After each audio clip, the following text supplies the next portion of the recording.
მეგობრებო, მოგესალმებით. დღეს თხოვთ რომ ხო.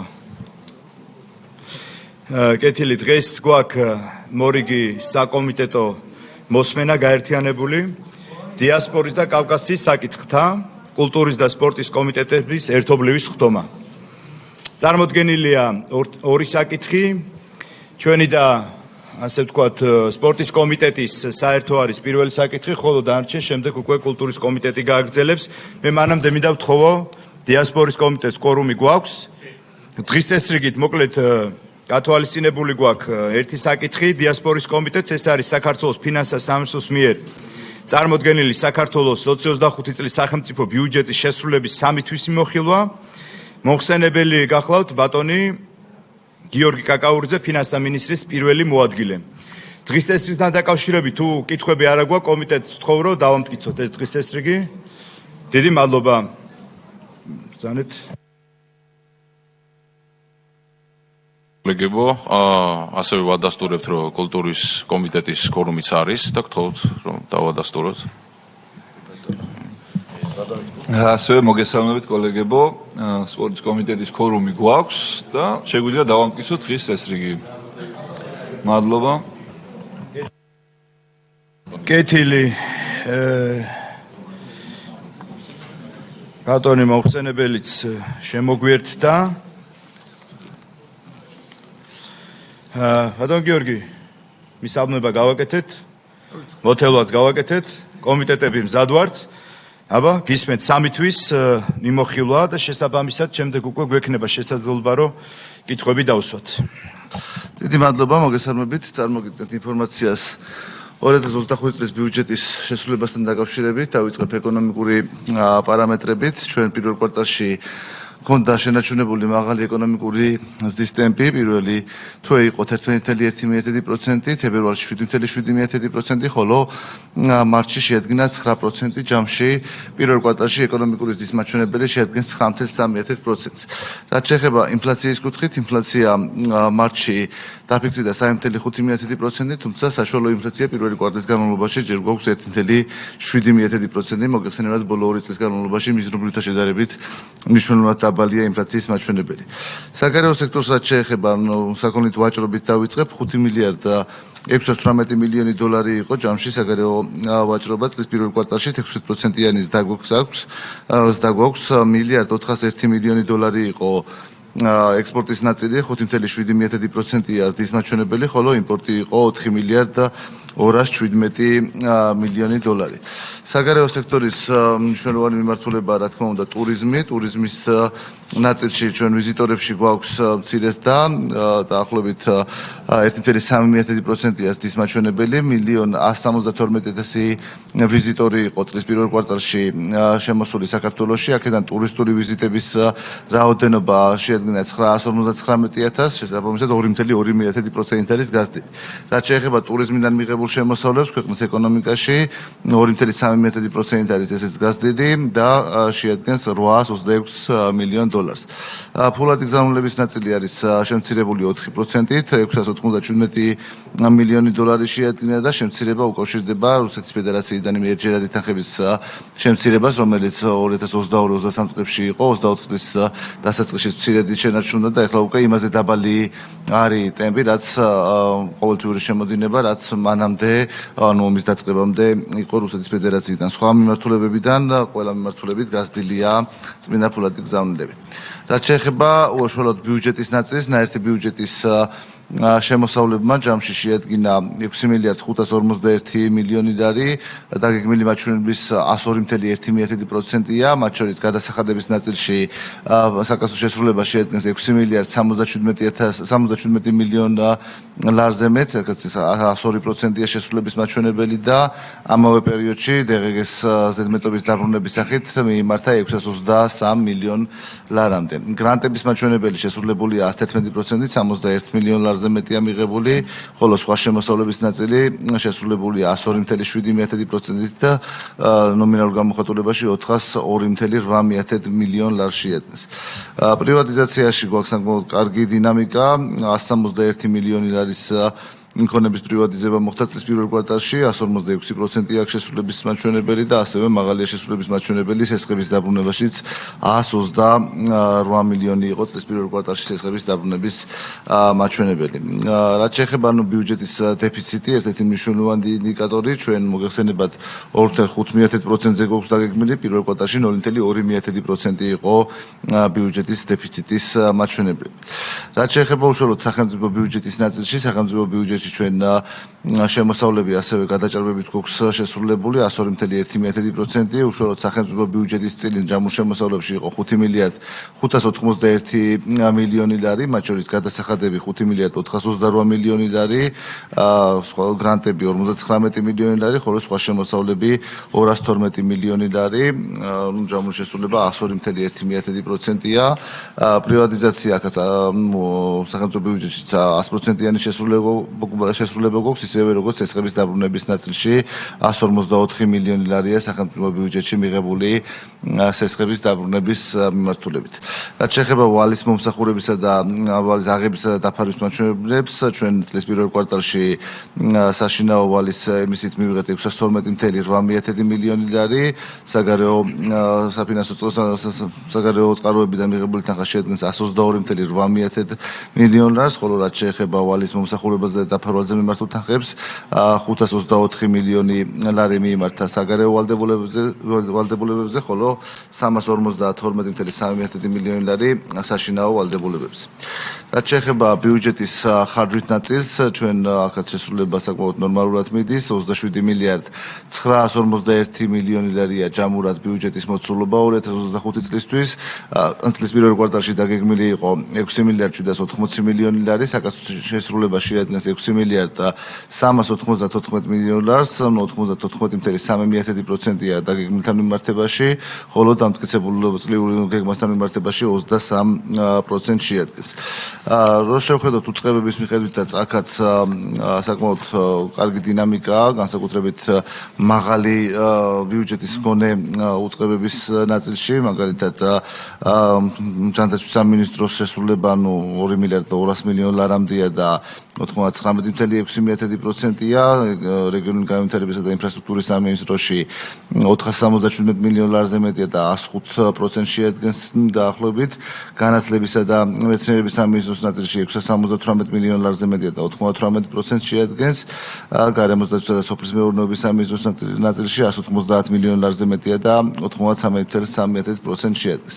რაც შეეხება უშუალოდ კომიტეტის მიმართულებით, კულტურის კომიტეტების მიმართულებით, კულტურის სამინისტროს შემთხვევაში მოგეხსენებათ, კულტურის სამინისტრო იანვარში ჩამოყალიბდა და ფორმირების პროცესში იყო, 45 მილიონი ლარია ათვისებული და ეს არის დაახლოებით 56%, თუმცა ეს არ ნიშნავს, რომ რომელიმე პროექტი შეფერხებულია, ყველა პროექტი აქტიურ პროგრამა, ასე ვთქვათ, აქტიურ ფაზაშია და წლის ბოლომდე დარწმუნებული ვარ, რომ მეორე კვარტალშიც უკვე საკმაოდ კარგი იქნება შესრულების მაჩვენებელი. რაც შეეხება საგარეო საქმეთა სამინისტროს, აქ ჯამში 50.2 მილიონი ლარია ათვისებული, 82%-ია დაგეგმილი მაჩვენებლის, უშუალოდ დიასპორის მიმართულებით პირველ კვარტალში არ ყოფილა აქტივობები, ძირითადად უფრო მეორე-მესამე კვარტლებშია დაგეგმილი ის ღონისძიებები, რომელიც ქართული დიასპორის ნაწილში გვაქვს სამინისტროს ფარგლებში დაგეგმილი. დიდი მადლობა, ეს არის ძირითადი პარამეტრები, რაც 2025 წლის ბიუჯეტ სპორტის მოგახსენებთ, სპორტის ნაწილში შესრულება არის 82%, 73 მილიონ ლარზე მეტია შესრულების მაჩვენებელი და შესაბამისად აქაც ყველა ის დაგეგმილი პროგრამა, ძირითადად სპორტის მოგეხსენებათ ჩემპიონატები არის მეორე-მესამე კვარტალში და ამ მიმართულებით რაიმე შეფერხება არ გვაქვს, მათ შორის ის ტურნირები, რომელიც საერთაშორისო ტურნირები, რომელიც წელს არის დაგეგმილი საქართველოში, ამ კუთხითაც დაგეგმილი პროგრამები ეფექტურად ხორციელდება. დიდი მადლობა. დიდი მადლობა ბატონო გიორგი, წარმოდგენილი ანგარიშისთვის. მე კოლეგებს და საზოგადოებას შევახსენებ, რომ ჩვენ დიასპორის კომიტეტის მოწვეული ყავს ასევე სტუმრები ბატონი მუხრან გულაღაშვილი, საგარეო საქმეთა სამინისტროს დიასპორის ურთიერთობების დეპარტამენტის დირექტორი, ასევე ბატონი მამუკა ბარათაშვილი, საგარეო საქმეთა სამინისტროს ადმინისტრაციული დეპარტამენტის უფროსის მოადგილე, ასევე ყავს კულტურის კომიტეტის მოწვეული კულტურის მინისტრის მოადგილე ბატონი ბექა დავითულიანი და იმ შემთხვევაში თუ კითხვები იქნება ჩვენ ერთობლივად მივიღებთ პასუხს როგორც ფინანსთა სამინისტროს ასევე დარგობრივი შესაბამისი სტრუქტურებიდან და სამინისტროებიდან. ეხლა კითხვების დროა თუ ვინმეს გაქვთ კითხვა ბიუჯეტთან დაკავშირებით, წარმოდგენილ ანგარიშთან დაკავშირებით.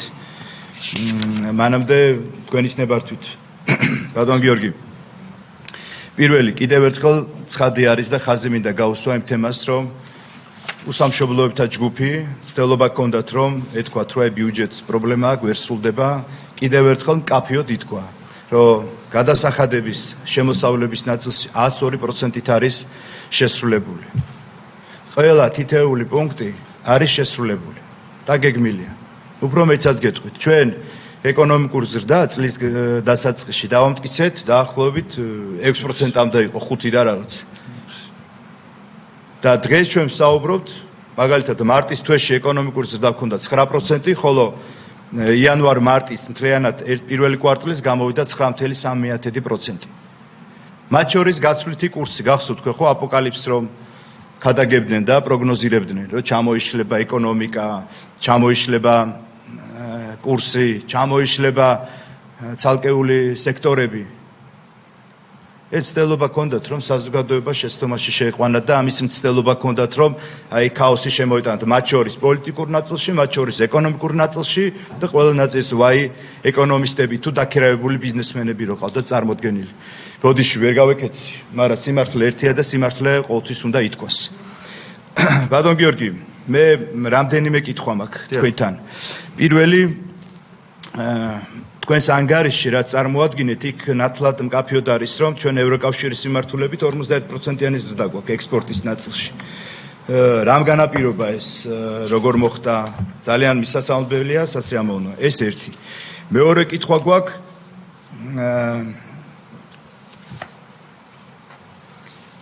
უფრო ეს ალბათ უფრო დიასპორის წარმომადგენლებს ეხება საგარეო საქმეთა სამინისტროს. აქ ითქვა რომ დიასპორის მიმართულებით ასიგნები დაახლოებით 1.55 ლარზე მეტია. და აქ ათვისების მიმართულებით გვაქვს გამოწვევა და პრობლემა და რატომ არის ეს რას უკავშირდება ეს რომ კიდევ ერთხელ განიმარტოს. გარდა ამისა თუ კითხვები გაქვთ ნებისმიერ კომიტეტს გალბატონო ირმა გთხოვთ. მოგესალმებით ბატონო გიორგი, მივესალმები თქვენს მიერ წარმოდგენილ ანგარიშ შესრულების ნაწილში და მართლა შთამბეჭ დავიციფრებია, რაც თქვენ წარმოადგენთ. მე კითხვაზე მეტად დაზუსტებას გთხოვდით, აგერ აქ წერია ეკონომიკური ზრდის ნაწილში, რომ საქართველოს სტატისტიკის ეროვნული სამსახურის წინასწარის შეფასებით 25 წლის მარტის წინაწლის შესაბამის პერიოდთან შედარებით ზრდა 9.0%-ია, ხოლო პირველი კვარტლის საშუალო რეალურმა ზრდამ 9.3% შეადგინა. აი ამ ციფრებთან დაკავშირებით, მავანს და მამას, როგორც ბევრ კარგ საქმესთან დაკავშირებით, სამწუხაროდ ჩვენში დამტრებს საჯილდაო ქვათაქციას ეს ციფრები და манипуლირებენ და მოქმედებენ ისეთი ადამიანებზე ფსიქოლოგიურად, რომლებსაც მაგალითად ჩემსავით ამ მიმართულებით სპეციფიური ცოდნები არ აქვს და იძულებულია მოწოდებული ინფორმაციის საფუძველზე რაღაცა დასკვნები გააკეთოს. ამიტომ მე თქვენთან მინდოდა დამაზუსტებელი შეკითხვა.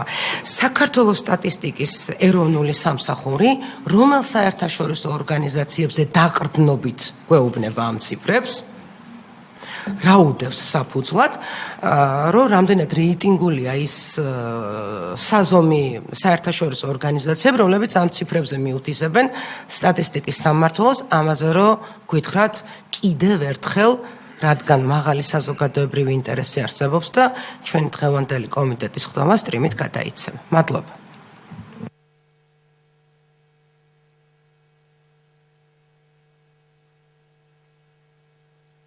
ბატონო, სპორტის კომიტეტს გთხოვთ, თუ გვაქვს კითხვა ბატონო შევდა გთხოვთ. მოგესალმებით, ბატონო გიორგი. მართლაც შთამბეჭდავი შედეგები გვაქვს და ზუსტად ეს ბიუჯეტში აისახება ჩვენი ქვეყნის წინსვლა. მე შევეხები კონკრეტულად სპორტს. თქვენ ყველა ხედავთ, ეს ჩვენ თვალწინ ხდება, როგორ დიდ წარმატებებს ვახცევთ ყველა მიმართულებით. და ეს ზუსტად განისაზღვრა იქიდან გამომდინარე, რომ სპორტის ბიუჯეტი თითქმის გაოთხმაგდა. და მე კითხვაც მექნება ამასთან დაკავშირებით, აი 2012 წლამდე ბიუჯეტი რამდენი იყო სპორტის და დღეს რამდენია. და ზუსტად იმან განაპირობა, რომ დღეს ჩვენ ასეთ დიდ შედეგები გვაქვს და კიდევ უფრო უკეთესი შედეგები გვექნება დამერწმუნე თამაში. ეს პირველ რიგში, აი რადგანაც 2012 წელი ვახსენე, ძალიან ბევრი სპორტული მოედანი, სპორტული დარბაზები, სარეკრეაციო ზონები იყო გასხვისებული.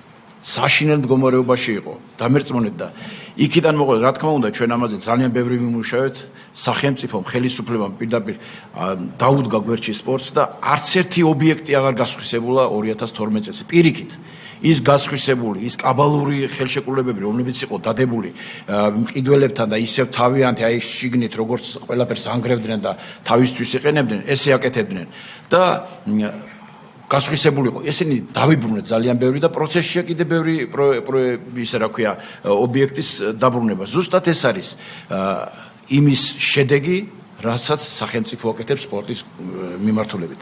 აი ახლა ნახეთ, ისეთი სპორტის სახეები წამოვიდა წინ, რომელიც ფაქტობრივად ჩვენ არც კი დაგვესაძლებოდა, მაგალითად ჰოკეი.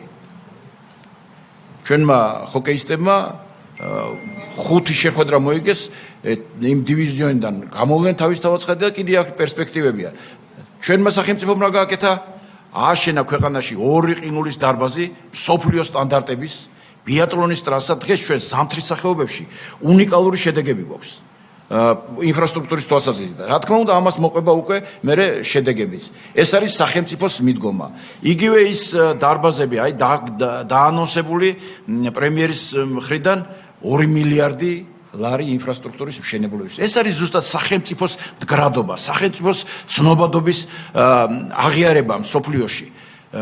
ნახეთ, რამდენი საერთაშორისო ტურნირი ტარდება საქართველოში. აი აქ ჩადებულია ბიუჯეტს, რომ გადავხედე ახლა მე ამ ჩვენ ბიუჯეტს, სპორტის ბიუჯეტს. გეფიცებით ეს იყოს სანატრელი, ჩვენ მე ახლა დიდი ხანია სპორტში ვარ, თითქმის ჩემი ცხოვრების ნახევარზე მეტი სპორტში ვარ და აი სანატრელი ასეთი არც კი ვერც კი წარმოვიდგენით, რომ ასეთი ბიუჯეტი ექნებოდა ქვეყანას. ძალიან დიდი მადლობა ხელისუფლებას ამისათვის. მე დარწმუნებული ვარ, რომ სპორტის განვითარება არის ქვეყნის განვითარების ერთ-ერთი ხერხემალი და ამას დამერწმუნებით ყველა რომ ამას ყურადღება სჭირდება, რაც არ აკლია უკვე ხელისუფლების მხრიდან და დიდი მადლობა მინდა გადავხოდო ამისათვის ჩვენს ხელისუფლებას. დიდი მადლობა.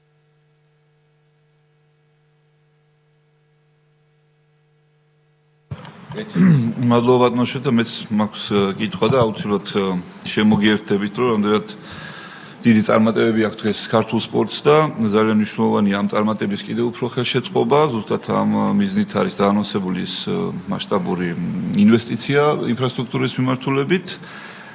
აქვე მინდა ვისარგებლო შემთხვევით და გუშინ ჩვენი საამაყო სპორტსმენი ხვიჩა კვარაცხელია ჩემპიონთა ლიგის ფინალში გავიდა და მინდა მიულოცო მას და წარმატებები უსურვო ფინალში. რაც შეეხება ჩემს კითხვას, აქ სწორედ ამ ინფრასტრუქტურასთან დაკავშირებით კოდი შემიძლია გითხრათ 34-04 არის სპორტში ინვესტიციებისა და ინფრასტრუქტურული პროექტების მხარდაჭერა და ათვისება შესრულება არის 1.6% და აი ამასთან დაკავშირებით თუ გქონთ ინფორმაცია ბატონო გიორგი რომ მოგვაწოდოთ გთხოვთ. მადლობა. გეთილი, დიდი მადლობა. სწორია, პრიორიტეტი გახდა სპორტი და შესაბამისად უკუგებაც არის ამდენი медаლი და ამდენი აღიარება მსოფლიო არენაზე. კიდევ ერთხელ მადლობა თქვენ, ჩვენ გვესწრებიან დღეს აქ ჩვენი სასიკადულო სპორტსმენები და ვამაყობთ თქვენით და უამრავი თქვენს მაგალითზე უამრავი ქართველი იზრდება და კიდევ ერთხელ თითოეულ მათგანს მადლობა. ბატონ გიორგი, კითხვები დაისვა, თუ მზად ხართ, დავიწყოთ. დიახ, რა თქმა უნდა. დავიწყებ პირველი კითხვით, ბატონო ირაკლი, თქვენი კითხვა იყო ევროკავშირთან ვაჭრობის შესახებ. ევროკავშირთან და ვაჭრობა, ექსპორტის ნაწილი გაიზარდა დაახლოებით 41.7%-ით. ის კომპონენტები ძირითადად იყო ფეროშენადნობები, სადაც 250%-იანიც დაიყო, შარშან შედარებით პრობლემური იყო და საბაზო ეფექტიც არის აქ. მადნები და კონცენტრაციების სპილენძის და ძვირფასი ლეთონების გაიზარდა დაახლოებით პროცენტებში მაღალია 400%, მაგრამ მილიონი დოლარი შეადგინა და ასევე სასუქები, მინერალური სასუქები და აზოტოვანი სასუქები ამ ნაწილში იყო გარკვეულის და რაც შეეხება იმპორტის ნაწილში, იმპორტის ნაწილი იყო მსუბუქი ავტომობილები, ნავთობპროდუქტები და სამკურნალო საშუალებები. ეს იყო ევროკავშირთან ვაჭრობის ნაწილი. რაც შეეხება ეკონომიკურ დასთან მიმართებაში, ანუ დიასპორაზე ალბათ ჯობია თვითონ კოლეგა უპასუხებს.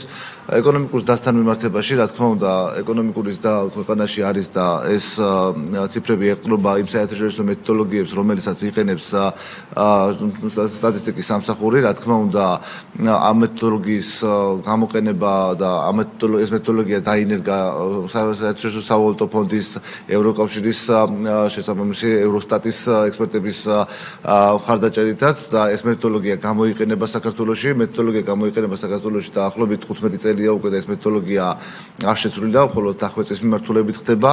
რაც შეეხება უშუალოდ სტატისტიკის სამსახური ითვლის ამას და სტატისტიკის სამსახური აქვეყნებს, თუმცა პროგნოზები, რაც ბატონმა ირაკლი მაცახსენა რომ რაღაც კატასტროფულ სურათს ხატავდნენ საქართველოში, ყველაზე ბოლოს რაც საერთაშორისო საფინანსო ინსტიტუტებმა დაადასტურეს, წლევანდელი ეკონომიკური დაზრდა მომდევნო წლებისაც მსოფლიო ეკონომიკის მიმოხილვა გამოქვეყნდა აპრილის ბოლოს საერთაშორისო ფონდის მიერ და იქაც ჩვენი ეკონომიკური ზრდა არის 6% წლიური, როგორც ჩვენი პროგნოზი, რაც და ჩვენი ბიუჯეტია დაფუძნებული და ამ ნაწილში არანაირი განსხვავება არ გვაქვს თუნდაც საერთაშორისო ორგანიზაციებთან. სტატისტიკის სამსახური ეს არის წინასწარი შეფასება, კიდევ კვლევას დამატებით კვლევას აკეთებს და უკვე კვლევის შედეგები გამოქვეყნდება პირველი კვარტლის სწორედ მახსოვს მიმდინარე თვეში.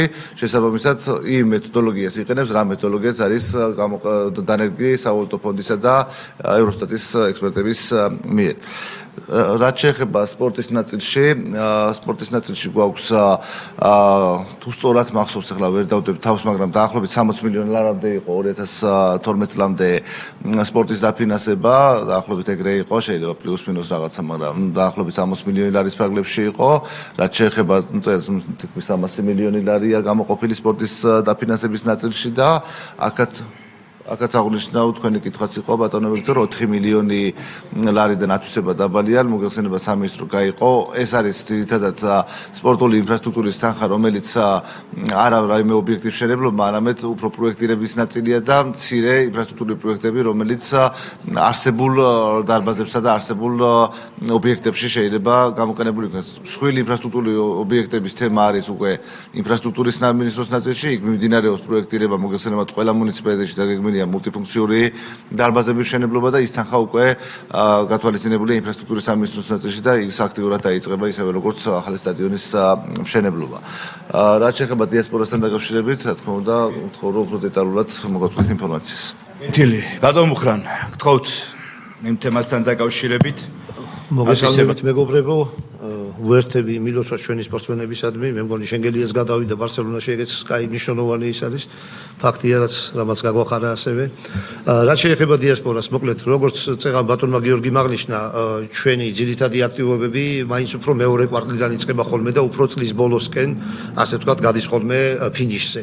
აქედან გამომდინარე, პირველ კვარტალში უფრო ნაკლები გვაქვს ხოლმე როგორც წესი ყოველთვის, მაგრამ მხოლოდ ამაზე არ არის ეს, ამით არ არის განპირობებული, უბრალოდ ჩვენთან ახლა იცით რომ მიმდინარეობს ისეთი მასშტაბური რეორგანიზაცია, იქ სტრუქტურული ერთეულები იცვლება, ბევრი რამ იცვლება, უკვე დაღმასვლით მივდივართ, უკვე ალბათ მალე დასრულდება ეს ყველაფერი, ამ საკითხებზე უკვე ვისაუბრეთ და აქედან გამომდინარე, გარკვეული კომპონენტების წინ წამოწევის, გარკვეული კომპონენტის გაძლიერების საკითხებზე ვისაუბრეთ სწორედ დიასპორის მიმართულებით და უკვე მინისტრთან ამ საკითხებზე შევთანხმდით და ნელ-ნელა ფეხს აუწყობთ და ყველაფერი წესრიგში იქნება ისე რომ კი გარდა ამისა აი ამ რეორგანიზაციის პროცესში რადგან დაუშვათ პირველ კვარტალში ისეთი დიდი აქტივობები არ ქონდა ჩვენ გადმოვიტანეთ სხვა კვარტალიდან სხვადასხვა საკითხები აი მაგალითად როგორც არის საკვირაო სკოლის პედაგოგთა გადაბზადების და მათი პროფესიული კვალიფიკაციის ამაღლების საკითხები თუმცა ამ საკითხში განათლების სამინისტრო ძალიან მაგრად შემოგვეხიდა რისთვისაც ძალიან დიდი მადლობა მინდა უთხრა და მათ გადაიხადეს ის ნაწილი ამიტომაც პირველ კვარტალში ჩვენ ის არ იყო ასეთი აქტივობა, მაგრამ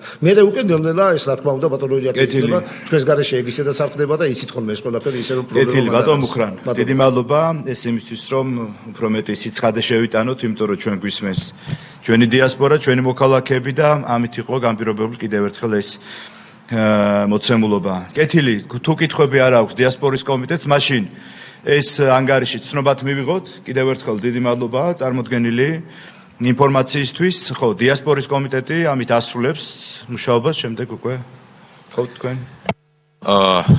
ასევე კულტურის კომიტეტს ვთხოვ, რომ მიიღოს ცნობად საქართველოს ფინანსთა მინისტრის პირველი მოადგილის ბატონი გიორგი კაკაურიძის მიერ წარმოდგენილი სახელმწიფო ბიუჯეტის შესრულების 13 თვის ანგარიში. ასევე სპორტის კომიტეტს ვთხოვ, ცნობად მივიღოთ სახელმწიფო ბიუჯეტის შესრულების 13 თვის მიმოხილვა. მადლობა.